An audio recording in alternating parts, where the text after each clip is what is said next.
Hey folks, welcome to Bear Mountain. Well, what I'm working on today is another project.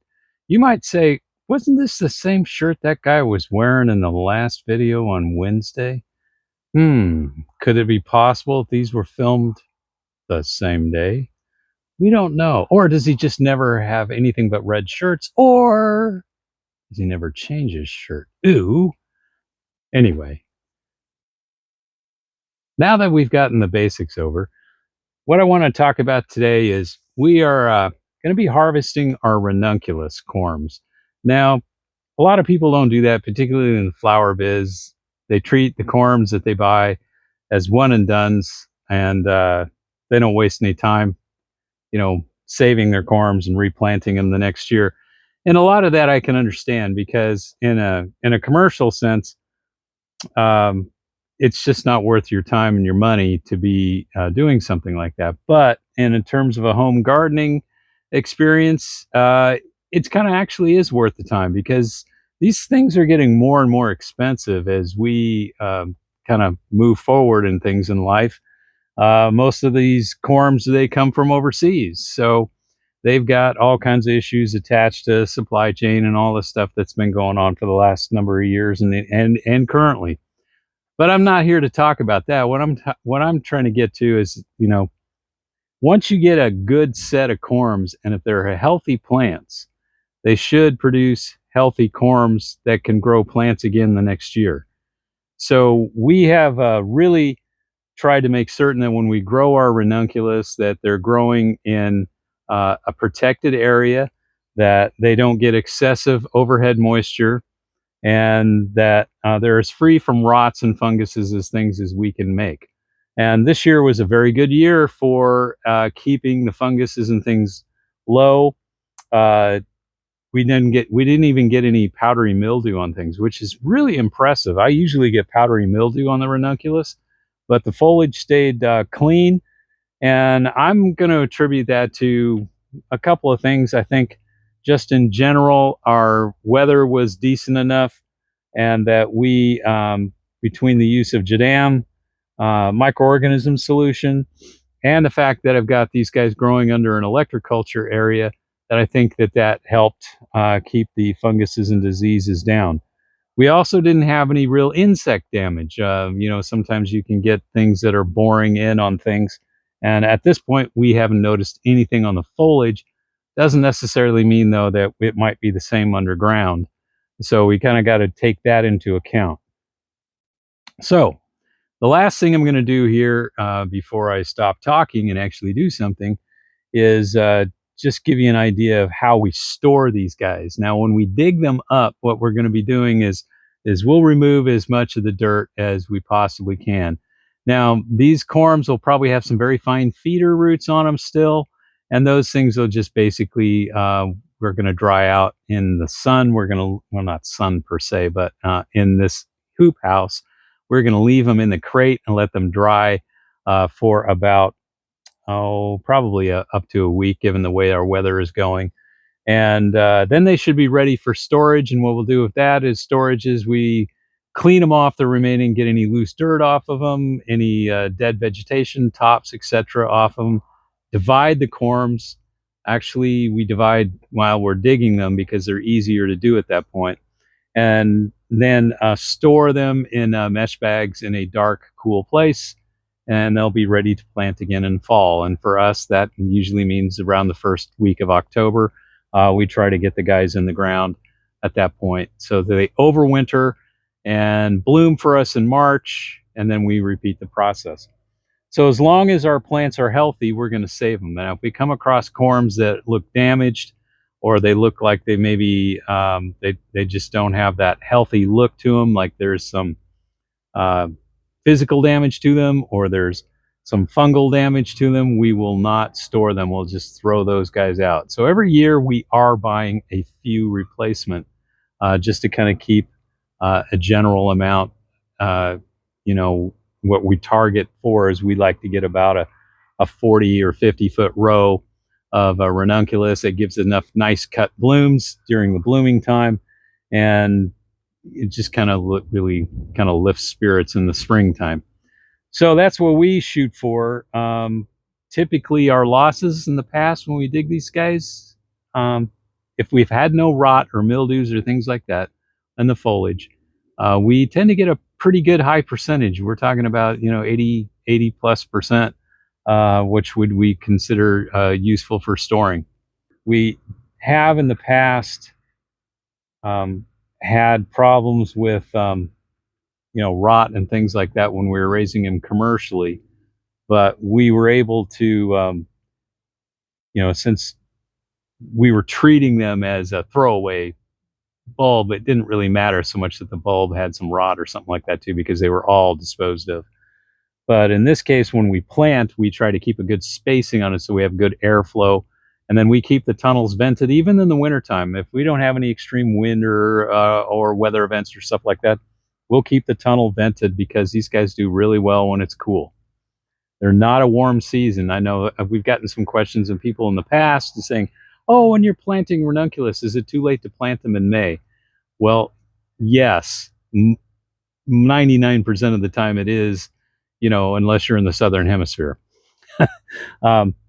The point here is these guys bloom when they get when day length gets to about 12 hours, and they're going to start setting buds on around 11 to 12 hours, and then they'll be really in full bloom when you get about 13 hours of day length. So when you're on the if you're already there, what will happen is if the corm germinates correctly, it's going to not put on much vegetative growth, and it's going to immediately put up some really weak and spindly stems that you'll be massively disappointed with. So later plantings of ranunculus for us have been not really a productive thing to do. We tried a number of different times to say if we could fake it out by shade cloths and things like that, and it just wasn't worth the effort to do. Now you could, I suppose, treat it like you would treat a mum, just grow them in a really dark, heavy shade cloth and keep moving the shade cloth back and forth. You could probably get away with faking them out and get ranunculus in July if you weren't too hot, like you were on the coast or something like that. But it's not really worth doing. So I'm going to stop bloviating and start doing. Okay, so one of the things I'm going to do before I harvest the corms is I'm going to use these battery hedge clippers, and I'm just going to go through and just whack everything down to about maybe an inch above ground, and that way that'll take care of most of the hand trimming. And one of the things that people might wonder is, say, well, when do you know that these guys are ready to harvest? And the way you do it is I look for where I'm up to a point where I'm 50% or better of the foliage has really at the point either turned yellow or desiccated or actually even died back. And that's kind of the point. And sometimes you get these last straggler blooms on, that they just put out. It's great for, a little flower bud vase or something like that, but they typically tend to be like singles, and they don't really get the nice robust as they do the early blooms. So I'm going to make a little noise and start cutting here, and we'll just take care of getting these guys all whacked down.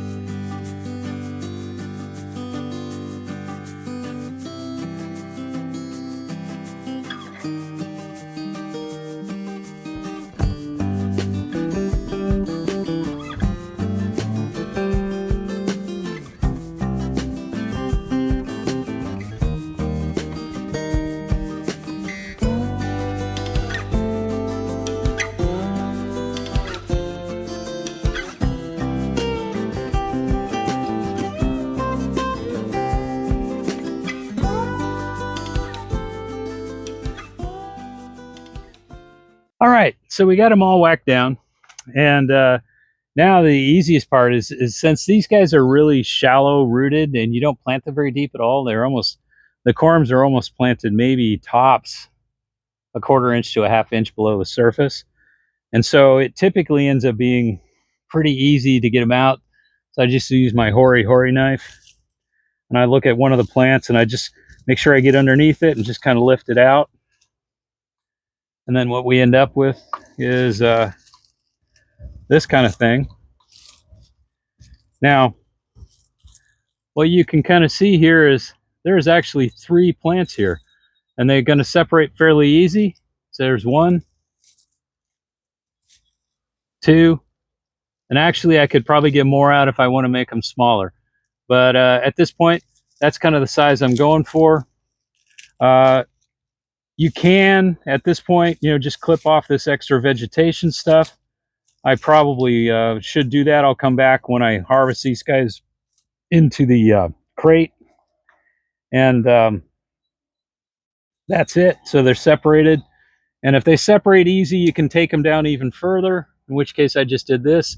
So on this one plant alone, I now have 4 ranunculus.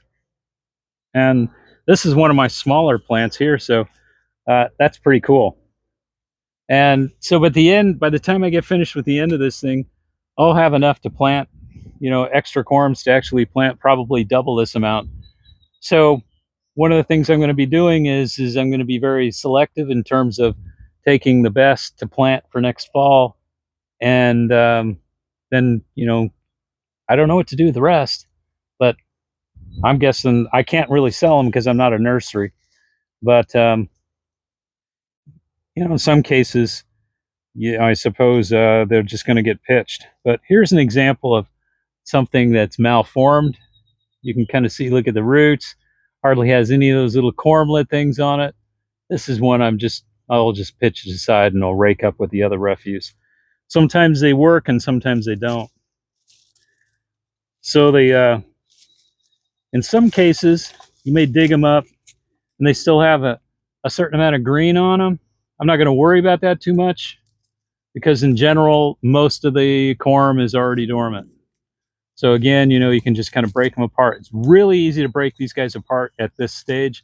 And honestly, if you're harvesting these guys, you're going to want to do it at this stage, not when they dry, because when they get dry, they get very, very hard. So one of the things I noticed is in the past, I've had to use a knife to dig these guys out. But since my soil is kind of on the sandy, silty side, it's actually they come out really easy. And I just wanted to kind of give you guys a little bit of a example of, here's a typical one I just pulled out by hand, just ripped it out, grabbed it by the top, pulled it out of the soil. At this stage, these guys are really easy to clean up. You don't need to use clippers. You can just grab it, give the, couple twists, counterclockwise, clockwise, whatever floats your boat. And you can strip off all of the vegetation. When you're dividing, I push from the bottom up, not the top. So if you push from the bottom up, they separate apart easier. And that is just basically all there is to it. And if they doesn't want to separate apart, I would stop at that point. And that's it. He's got a little bit of dirt left on them, and they just need to cure. So, time now. I haven't got the entire row done, but I got enough to start putting them in a crate. So I'm going to get that done. I'll show you some pictures of what it looks like, and then we can wrap things up for today. Okay, I'm using these bulb crates, and I'm putting a layer of them at the bottom because these crates have grate on the bottom and grating on the side. So there's really good airflow around these guys. And I've got enough of these guys that I'm just going through and making sure I've got my last, get these guys separated, because now's the time to do it. Again, when you try to do it when these guys are dry, you're going to end up with a lot of problems.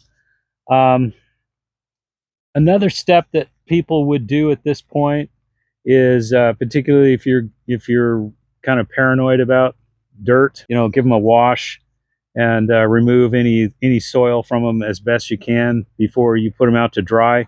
And this would be the stage to do it, not after they're dried, because they still have a fair amount of moisture in them. And this would be the time to do it if you're going to do it. I don't do it. What I do is I just let them air dry, and then they're in the tray. I can give them a shake, get any loose dirt off pretty easy. And since it's my farm, I don't really, I'm not going to worry about it. And again, if there are any in here that are diseased, they have molds or mildews or fungal damage to them, I'm pitching them. I don't want them anywhere near the healthy ones. And nearest I can tell, on the majority of the plants that I'm pulling out and separating, I'm getting anywhere from 3 to 5 additional ones. I put originally in this row, I think there was 150 plants. So by the time I'm done, I'm easily going to have about 500 corms. And then once they're dried and cured, which, like I said, under normal temperatures inside this tunnel, it would take about a week. And you'll know when they're done because they'll look just as shriveled as they do when you get them from the supplier. But they will rehydrate, before you plant them, and so they'll do just fine. And once they're dried, again, I give them a good shake, get any loose dirt off, look for any kind of damage or any fungal disease that might have got started that I missed. And then at that point, I'll put them in a mesh sack and just hang them in my cooler.